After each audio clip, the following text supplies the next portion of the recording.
Hi, everybody. I'm Brian Kenny, and welcome to ESPN Classic's Night at the Fights. Long before Donald Trump's foray into reality TV, he paid $11 million for the rights to the heavyweight title fight between Mike Tyson and Michael Spinks. Now, this was something of a unification after Spinks had dethroned Larry Holmes, becoming the first light heavyweight champion to win the heavyweight title. He sort of stepped back and watched Mike Tyson clean out the division and take all of the heavyweight belts. Most considered Tyson to be the heavyweight champion, but still believed Tyson wouldn't cement his reign until he had taken on the lineal champ. June 27, 1988, close to 22,000 fans packing the Atlantic City Convention Hall to see the two undefeated heavyweights go at it. At this point, Iron Mike is 34-0, 88% of his fights ending by knockout. The Spinks jinx was devastating, but at 175 pounds. Would it carry over against the youngest ever heavyweight champ? Tyson, a 4-1 favorite as we pick it up. ESPN Classic now presents the fourth shortest fight in heavyweight history.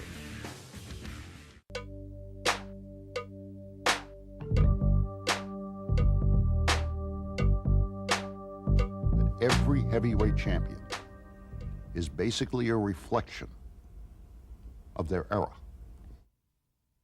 Dempsey, the Roaring '20s, reflected in that hell-bent decade what it was all about. We go into the '30s, and the world's a crumble. It's called depression. And what do we get for the first half of the '30s in boxing, up through 1937? It's almost a send in the clowns thesis. We have 1 year apiece, almost, as if they came in by calendar and left by calendar. Schmeling, Sharkey. Jack Sharkey is wearing the dark trunks with a white stripe. Max Schmeling is wearing the all-dark trunks. Carnera. Would you believe this is Carnera's 24th fight this year? Braddock. Bear. And elated Max Baer closes with referee Jack Dempsey. In 7 years, we have 5 champions, each of whom seems to lose, with the exception of Schmeling, the championship in their first defense. We now go to the '40s. It's a patriotic era. We're at war. And the man who embodies this by saying, not that we're on God's side, but that he's on ours, is Joe Louis. Soft-spoken, and he carries a big stick. A dynamite right by Joe Louis, and Godoy goes down like a ton of bricks. He is hurt. You now go through other eras, the '70s, the turmoil, the kids in the street, defining ourselves, and their spokesperson as well as their champion is named Muhammad Ali. And you come into the '90s in an in-your-face era. There is no better, I think, symbol of that than a Mike Tyson, who is right in your face, both literally and physically. So boxing has always, somehow, some way, somewhere, mirrored what is going on sociologically outside the ring or in our society. Now here comes Mike Tyson back again. We like soap operas. God, do we like soap operas. I mean, just the O.J. Simpson trial still going on into its 84th consecutive year. I think it's going to break Joe DiMaggio's and Lou Gehrig's record all at once, the O.J. Simpson trial. So that's going on. And we get all these other soap operas going on. And yet there's one soap opera called Mike Tyson that's enduring.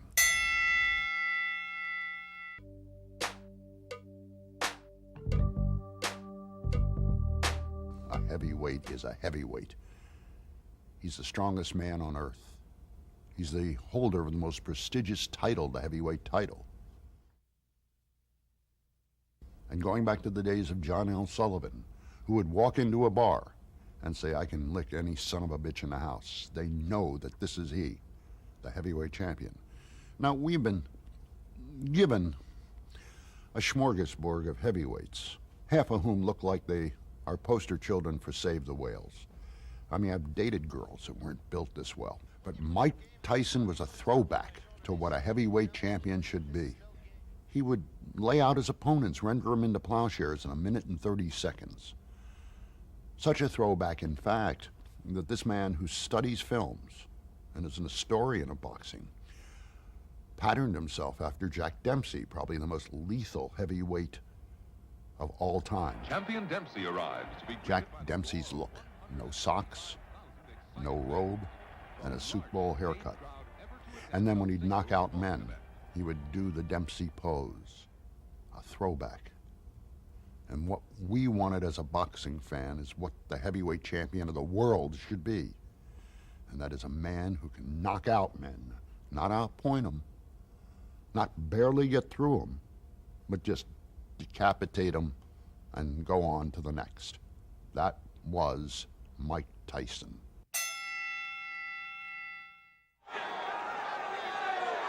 Mike Spinks is now into the area where the crowd can't see him.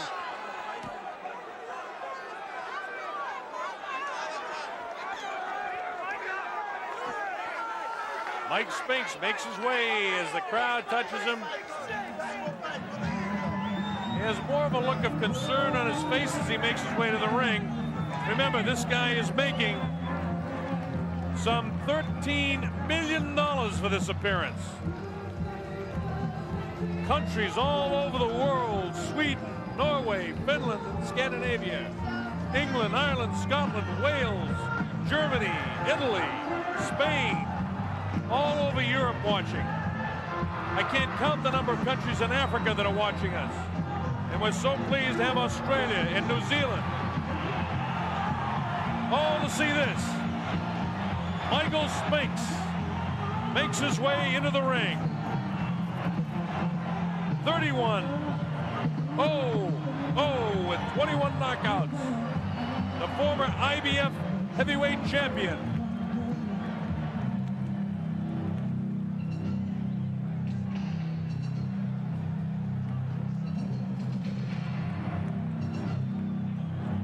This heavy metal sound that you hear is Mike Tyson about to make his way in, I believe. The sound is deafening here in the arena, so I won't try to yell over it. All I can say is the heavyweight champion is about to make his appearance in the ring.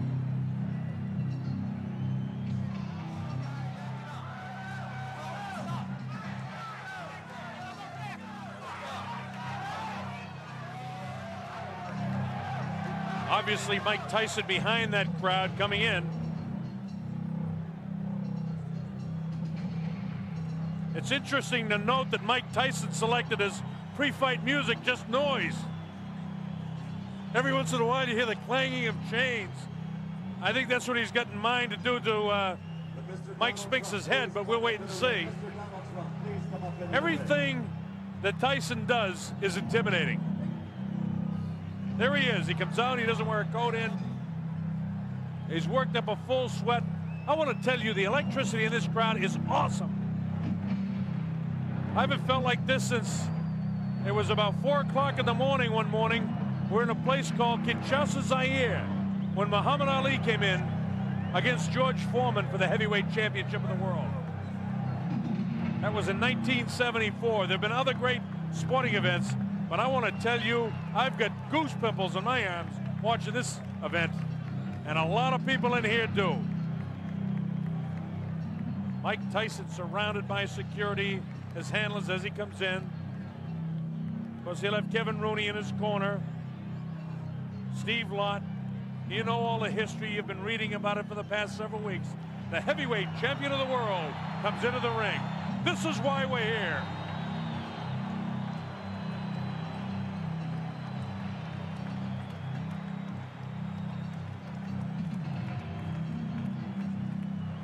Tyson looks the way he always does when he walks in. He's here strictly for business. He's got that scornful look on his face. Hey, let's get it going. In a while, you see him push the leather back on his gloves. It's like he wants to get his knuckles closer to the leather so he can get them on somebody's face, namely Mike Spinks in a hurry.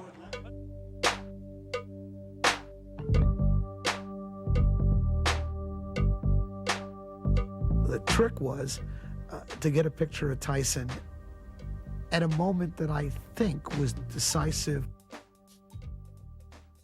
certainly in a lot of the fights. That is to say, Mike scared the bejesus out of his opponent, which it's hard to believe you could frighten a Michael Spinks. but there doesn't seem to be any question that Michael Spinks looked across the ring and realized this wasn't a fight he could win. He didn't sit down. He just lost the fight before round one began. And I wanted to capture that image. And Mike, you know, there are athletes. Ali was the best ever. There are subjects who are not good looking, like Ed Koch, who have what I like to call a visual charisma. They just work well. And Tyson looked great. I mean, Tyson standing in his corner, looking across the ring, would have convinced an awful lot of people that let's get this over with, or I'm just going to get a beating. Mr. Donald Trump's Trump Plaza Hotel and Casino on the Boardwalk in Atlantic City, New Jersey. Tonight, Don King Productions presents World Championship Boxing. This bout is presented with the approval of the New Jersey State Athletic Control Board. Boxing Commissioner Larry Hazard, Chairman Jerry Gormley, Deputy Commissioners Nick D. Balistrari and Lawrence Wallace. It is sanctioned by the International Boxing Federation. At ringside, President Robert W. Lee. The ringside supervisor, Bill Brennan. The World Boxing Council is represented by President Jose Suleiman and representative of that organization, Dr. Elias Ganem. The World Boxing Association, its President Gilberto Mendoza at ringside, along with James J. Vince Esquire, Legal Counsel, and Championship Committee Chairman, Dr. Elias M. Cordova. The three judges for this contest, John Stewart, Eva Shane, and Rocky Castellani. Chief ringside physician, Dr. Frank B. Dockett. Also at ringside, Dr. Stanley Eden and Dr. Charles Wilson. The timekeeper, Roosevelt Gilbert. And counting for the knockdown seconds, Joe Cortez. And the referee is Frank Cappuccino. At this time, ladies and gentlemen, two special introductions. First, in the ring at this time, the gentleman responsible for bringing this spectacular event to Atlantic City, and I would like him to be properly acknowledged. He's a man whose success in business epitomizes the American dream, the author of the year's best-selling book, The Art of the Deal. His vision and accomplishment make him the quintessential entrepreneur. Ladies and gentlemen, New Jersey thanks him, our host for this great evening of championship boxing, Mr. Donald J. Trump.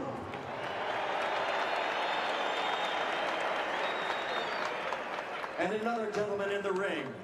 In 1960, an Olympic gold medal winner. In 1964, the heavyweight championship. 10 years later, again, the world heavyweight champion. And in 1979, he won it, an unprecedented third time. Perhaps he is the greatest of all time, ladies and gentlemen, the former three-time heavyweight champion of the world, Muhammad Ali.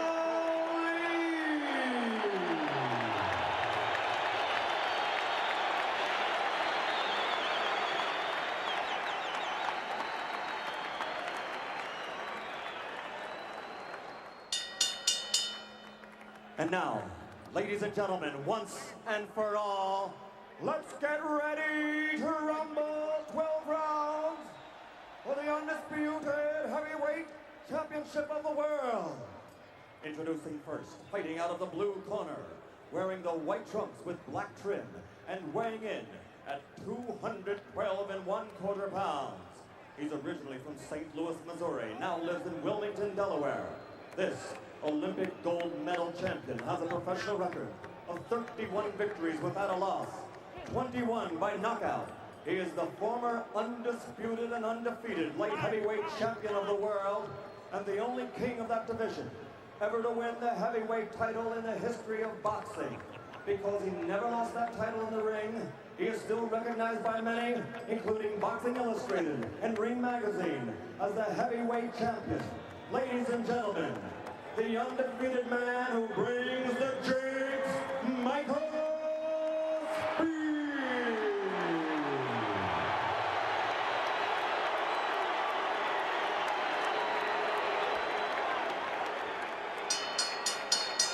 And fighting out of the red corner, wearing the solid black trunks and weighing 218 1/4 pounds, originally from the streets of Brooklyn.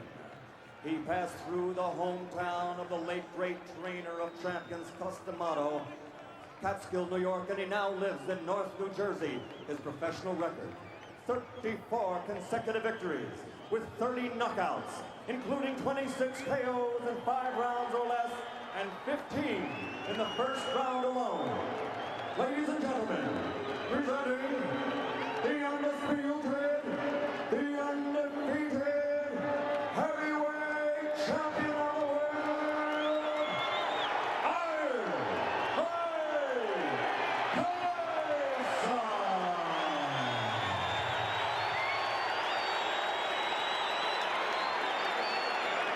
I want to tell you, this crowd is ready for it.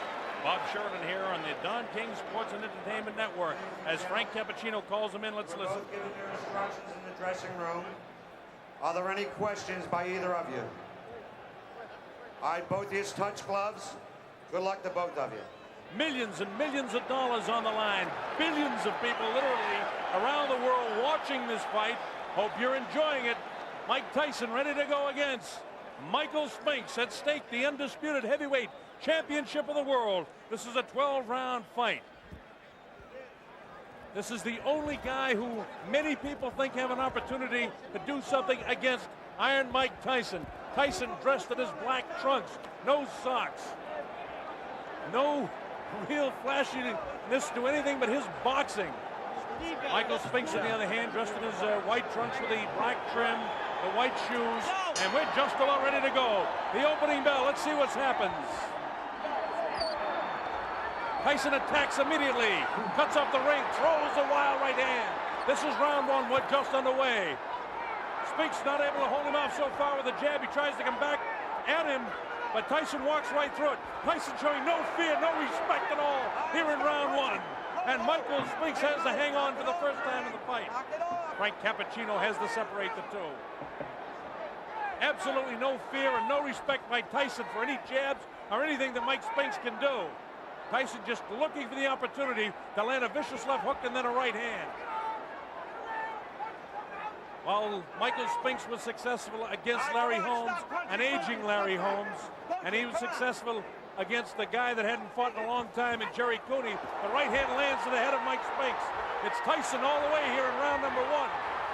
Vicious shots to the body. Nothing really heavy landing yet, but he's taking them. The uppercut. Body shot, down goes Mike Spinks for the first time. The count is up to 4 and 5 and 6 and 7 and 8. That was a body shot that took him down. Here comes Mike Spinks in.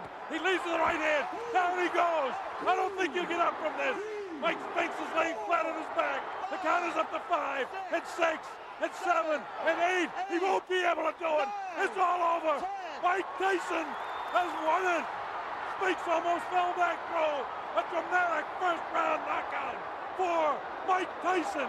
Unbelievable strike. It came in the first round. And the timer tells me 1:31 of the first round. One of the fastest knockouts in heavyweight history. It came at 1:31 of the first round. Mike Spinks was knocked cold. It happened right in front of us. I looked.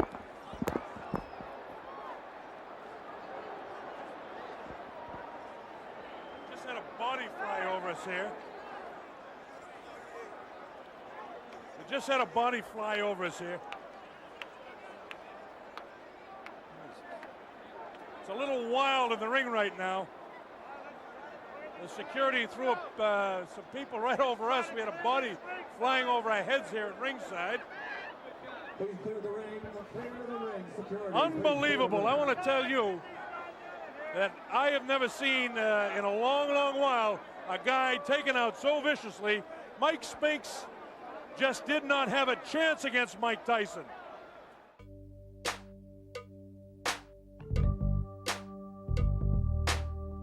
When I saw Mike Tyson knock out Michael Spinks, June 27, 1988 in Atlantic City, it was the most awesome heavyweight fight I ever saw in my life. Spinks has to keep moving because every shot, uppercut landed inside. He would have beaten anybody that given night. That's including Joe Louis, Ezra Charles, Jack Dempsey, ad nauseum, all of them. Why do I say this? Because I know so. there's something where you attain heights and you just don't do it again. But that night he reached his peak. Lewis on his best night could not have beaten Mike Tyson that night, June 27th. When the fight was over, Tyson looked down and said, "Write that, I'm the best. Write it, I'm the best." The fight almost, as many people talked about, Michael Spinks would do this, he'd do that, he'd get angles, he'd back up. But what really happened was Michael Tyson just absolutely attacked him. Watch this. He bangs him right back, and you see them counting for the knockdown. A different angle of it. Bang, he nails him with a right hand. It puts him right back, and you see the eyes are wide open right there. And at that stage, I was standing almost right on top of him. Here it is, bang, it's a left hook, and that's all there is to it. That angle shows you exactly what it was. The man couldn't move. Just sprawled right out. There was no question when he went down. And now the question is, who in this world has any chance against this man? Frank Bruno has to be totally intimidated. Look at the leg quivering there. This guy is the strongest, most intimidating fighter since Sonny Liston. And a way of recapping this fight, there's just nothing to be said except for the tremendous power of Mike Tyson. From the opening bell, there was no question that Tyson had no respect, no fear, no concern, no nothing.